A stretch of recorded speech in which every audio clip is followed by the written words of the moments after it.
यह एक सच्ची कहानी है। दोस्तों, कौन है यह चिड़िया वाली बूढ़ी माँ? क्या है चिड़िया की कहानी? आइए जानते हैं इस कहानी के माध्यम से। एक बात और दोस्तों, अगर आप यह कहानी सुन रहे हैं तो पूरा सुनिए। इस कथा को आधा अधूरा छोड़कर जाने की गलती मत करिएगा, क्योंकि इस पवित्र कथा को आधा अधूरा छोड़ने से आपको पाप भी लग सकता है। इसीलिए इस कथा को पूरा सुनिए। आप शिव भक्त हैं तो भोलेनाथ का अनादर न करें। एक गौरैया पक्षी का जोड़ा एक बड़े से शिव मंदिर में उसके पास स्थित पेड़ पर रहा करती थी, और उस शिव मंदिर में जब भी पूजा पाठ, सुबह शाम जब भी आरती होती, तब तक वह दोनों पक्षी, वो दोनों चिड़िया उस मंदिर में आते हैं और भगवान शिव की आराधना करने लगते हैं और घंटों घंटों बैठे महादेव की भक्ति में लीन रहते हैं। इतनी भक्ति करते, निराधार भक्ति करते हैं कि उन्हें अपने तन मन का, अगल बगल के होशो हवास का कोई पता नहीं होता है। उन दोनों पक्षियों का रोज का यही नियम था। सुबह शाम जब भी मंदिर में घंटी बजती, आरती होती, तब यह पक्षी उस मंदिर में पहुंच जाते हैं और भगवान शिव की आराधना करने लगते हैं। उसके बाद अपने बच्चों के लिए और अपने लिए चारा पानी का व्यवस्था करते हैं। उन दोनों पक्षियों का, दोनों चिड़िया का यही रोज का नियम था। और दोस्तों, उसी मंदिर के बगल में थोड़े ही दूर पर एक बूढ़ी माँ का घर था। उस बूढ़ी माँ की कोई संतान न थी। उनके आगे पीछे देखरेख करने वाला उनका कोई न था। वह अकेले अपना जीवन व्यतीत कर रही थी और उस बूढ़ी माँ को पक्षियों के प्रति बड़ा लगाव था। वह चिड़ियों को, पक्षियों को बहुत प्रेम किया करती थी। उनके लिए रोज नित्य प्रतिदिन अपने घर के छत पर पानी, दाने, ये सब चीजें डाला करती थी। उस बूढ़ी माँ का यही काम रोज का था और वो दोनों चिड़िया उस बूढ़ी माँ के छत पे आते और आसानी से दाना चुगते, खाते पीते और उसमें से कुछ अपने बच्चों के लिए अपने साथ ले जाते हैं। इसी तरह उनका जीवन व्यतीत हो रहा था। उस बूढ़ी माँ के कारण उन चिड़ियों का पेट भर रहा था और साथ ही वह आराम से निश्चिंत होकर भगवान शिव की आराधना कर पा रहे थे। अब इसी तरह दिन गुजर रहे थे। एक दिन की बात है, वह बूढ़ी माँ बीमार हो जाती है। वह अपने बिस्तर पर पड़ जाती है। उनका बहू बेटा तो कोई था नहीं कि उनका उपचार करता, उन्हें दवाई वगैरह देता। अब बूढ़ी माँ बिना दवा के इसी तरह बिना सेवा बिस्तर पर पड़ी रहती। अब वह अपने छत पर दाना पानी नहीं डाल पा रही थी। अब जब वह गौरैया पक्षी उस बूढ़ी माँ के छत पर दाना चुगने के लिए आते तो वह दाना पानी नहीं देखते, तो वो सोचते कि उसकी बूढ़ी माँ कहाँ चली गई, दाना पानी क्यों नहीं डाल रही हैं। इस तरह 2 दिन बीतते हैं, 3 दिन बीतते हैं। धीरे धीरे वह बूढ़ी माँ कमजोर होने लगती हैं। बिना दवाई दर्पण के एक दिन उनकी मौत हो जाती है। अब जब वह पक्षी देखते हैं कि बूढ़ी माँ का कोई पता नहीं चल रहा है और छत पर दाने भी नहीं डाले जा रहे हैं, तो वह घबरा जाते हैं। वह बहुत ही परेशान होते हैं और उस बूढ़ी माँ को पूरे गांव में आसपास ढूंढने लगते हैं, खोजने लगते हैं। खोजते खोजते दोनों थक जाते हैं। तो उसमें से जो मादा गौरैया थी, वह अपने पति से कहती है, स्वामी, बूढ़ी माँ का कोई पता नहीं चल रहा है। बूढ़ी माँ कहाँ चली गई? वह हमें दाना पानी दिया करती थी और अन्य पक्षियों का देख रेख किया करती थी। वह कहाँ गई? हमने इतना उन्हें ढूंढा लेकिन वह मिली ही नहीं। अब हम क्या करें?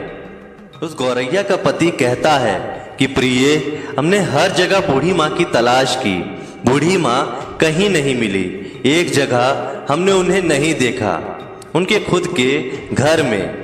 हमें उनके खुद के घर में जाकर देखना चाहिए, शायद वह बीमार तो नहीं। अब यह कहने के बाद वह गौरैया पक्षी बूढ़ी माँ के घर चले जाते हैं और जब अंदर जाके देखते हैं तो बूढ़ी माँ अपने बिस्तर पर लेटी है।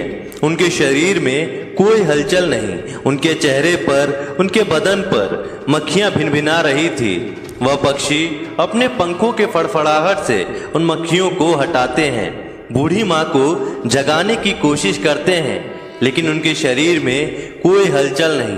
अब गौरैया का पति कहता है कि प्रिय, बूढ़ी माँ अब इस दुनिया में नहीं रही, उनकी मृत्यु हो चुकी है। यह देखने के बाद दोनों पक्षी बहुत ही निराश, बहुत ही उदास होते हैं। उन्हें बड़ा ही दुख होता है। अब उन्हें दाना चुगने के लिए दूर दूर जाना पड़ता है। अब इस तरह शाम हो जाती है। शाम को जब मंदिर का घंटा बजता है, आरती होने लगती है भगवान शिव की, तब वह दोनों पक्षी उस मंदिर में पहुंचते हैं और एक पैर पर खड़े होकर भगवान शिव की निराधार भक्ति करने लगते हैं, उनका जप करने लगते हैं। 1 घंटा बीतता है, 2 घंटा बीतता है, इसी तरह बहुत लंबा समय बीत जाता है। इसी तरह बिना खाए पिए लगातार महादेव की भक्ति करते रहते हैं। ऐसा करते करते 1 महीना बीत जाता है। उन पक्षियों ने महादेव की भक्ति करना छोड़ा नहीं, महादेव की भक्ति करते रहे। ये चीज देख के महादेव बड़े ही प्रसन्न होते हैं और उन पक्षियों को दर्शन देते हैं और कहते हैं, हे गौरैया, तुम्हें क्या चाहिए? तुम जो मांगोगी मैं वो दूंगा। मैं तुम्हारी भक्ति से, इस अखंड भक्ति से बड़ा ही प्रसन्न हूँ। छोटी सी जान होते हुए भी तुमने अपने औकात से बाहर, अपनी क्षमता से बाहर भक्ति की है, इसीलिए मैं बहुत ज़्यादा प्रसन्न हूँ। तुम जो मांगो मैं तुम्हें दूंगा। तब गौरैया ने कहा, हे प्रभु, हमें कुछ नहीं चाहिए, हमें बस एक चीज चाहिए। आप हमारे उस बूढ़ी माँ को, उस पुण्य आत्मा को फिर से हमें लौटा दीजिए, उन्हें जीवित कर दीजिए, बस हमें यही चाहिए।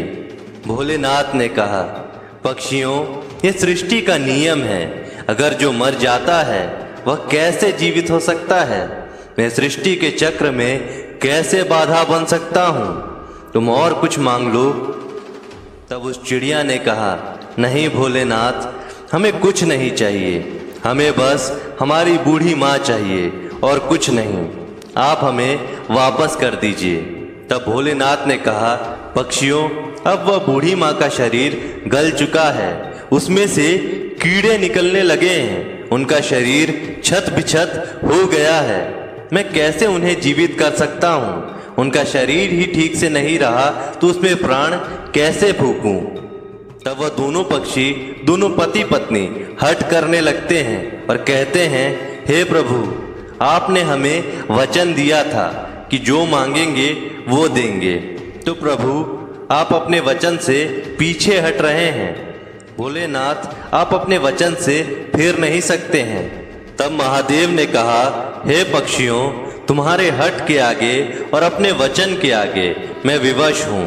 अब इस प्रकार भोलेनाथ ने उस बूढ़ी माँ के छत विछत शरीर को सही किया, फिर उसमें प्राण फूंक दिए। अब इस प्रकार वह बूढ़ी माँ फिर से जीवित हो गई। अब अपने सामने भगवान भोलेनाथ को देखकर वह बूढ़ी माँ भाव विभोर हो जाती हैं, बड़ा ही प्रसन्न होती हैं। कहती हैं, हे प्रभु, मेरे जन्म जन्म के दुख, जन्मों जन्म के पाप आपके दर्शन मात्र से कट गए। आपने मुझे दर्शन दिया। हे प्रभु, मैंने ऐसा क्या पुण्य किया था कि आपने मुझे जीवित कर दिया? तब भगवान शिव ने कहा, हे बूढ़ी माँ, तुम्हें मैंने तुम्हारे कारण नहीं जीवित किया है, मैंने तो तुम्हें उन दोनों पक्षियों के लिए जीवित किया है। उन दोनों पक्षियों ने मेरी निराधार भक्ति की, दिन रात बिना अन्न पान ग्रहण किए मेरी पूजा की, एक पैर पर खड़े होकर मेरी आराधना की। इसी कारण मैंने उन्हें आशीर्वाद दिया है। उन्हीं की वजह से तुम आज जीवित हो, इस धरती पर हो। वह पक्षी कोई और नहीं, जो तुम्हारे छत पर जो गौरैया पक्षी का जोड़ा रोज दाना चुगने आता है, उसी ने यह भक्ति की है, उसी के कारण तुम आज जीवित हो। अब उस बूढ़ी माँ ने दंडवत प्रणाम किया और फिर भोलेनाथ वहां से अंतर्ध्यान हो गए। वह बूढ़ी माँ फिर से अपने छत पर दाने डालने लगी, पानी रखने लगी और वह पक्षी, वह गौरैया पक्षी का जोड़ा उस माँ की छत पर आते हैं और पानी पीते, दाना चुगते। तब उस बूढ़ी माँ ने उन गौरैया पक्षी से कहा, हे पक्षियों, तुमने मुझे जीवन दान दिया है, भगवान भोलेनाथ की आराधना की है, अपने लिए ना मांगकर मेरे लिए मांगा।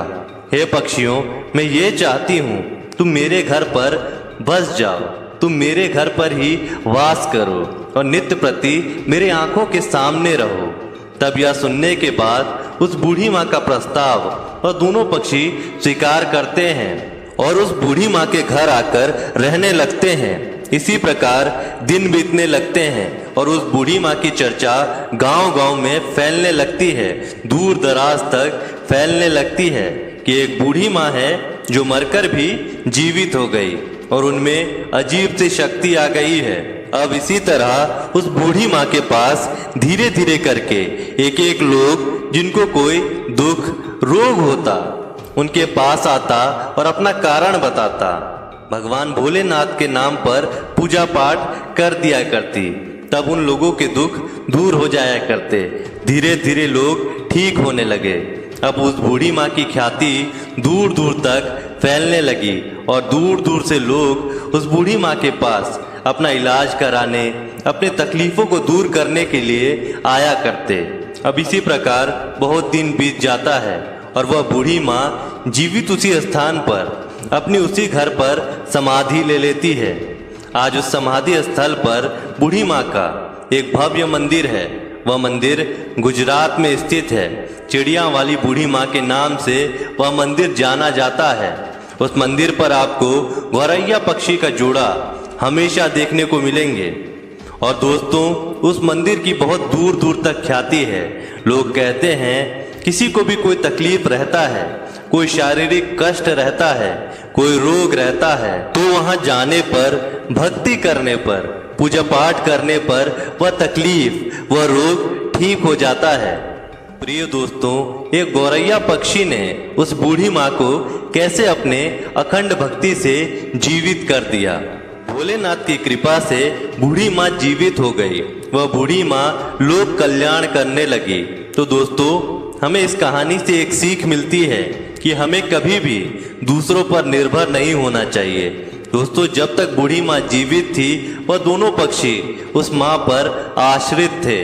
उनके मरने के बाद वह पक्षी तिलमिलाने लगे कि हमें भोजन कहाँ से मिलेगा। अब इसी कारण उन्हें कष्ट होने लगा, क्योंकि उन्हें आदत नहीं थी दूर दराज से भोजन खोजने की। उन्हें रखा रखाया भोजन मिल जाया करता था। इसीलिए कभी भी कठिन परिस्थिति आने पर हमें अपने आप को तैयार रखना चाहिए। हमें किसी अन्य के भरोसे नहीं रहना चाहिए। आज वह व्यक्ति मेरे लिए है, कल नहीं रहेगा, तो मैं अपने आप को कैसे संभालूंगा। यह सोचना चाहिए कि हम अगर भगवान का सच्चे मन से निराधार भक्ति करेंगे तो हमें उस भगवान के दर्शन जरूर होंगे, तो हमारे पाप जरूर कटेंगे, हमारा दुख अवश्य दूर होगा। बस जरूरत है तो मन में सच्ची श्रद्धा, सच्ची भक्ति की, जो हमें उस गौरैया पक्षी से सीखने को मिली। दोस्तों, आज की वीडियो में बस इतना ही। आशा करता हूँ आपको आज की वीडियो अच्छी लगी हो। अगर आपको आज की वीडियो अच्छी लगी हो तो वीडियो को लाइक करिए और चैनल को सब्सक्राइब करिए। मिलते हैं आपसे अगले वीडियो में, तब तक के लिए जय महाकाल।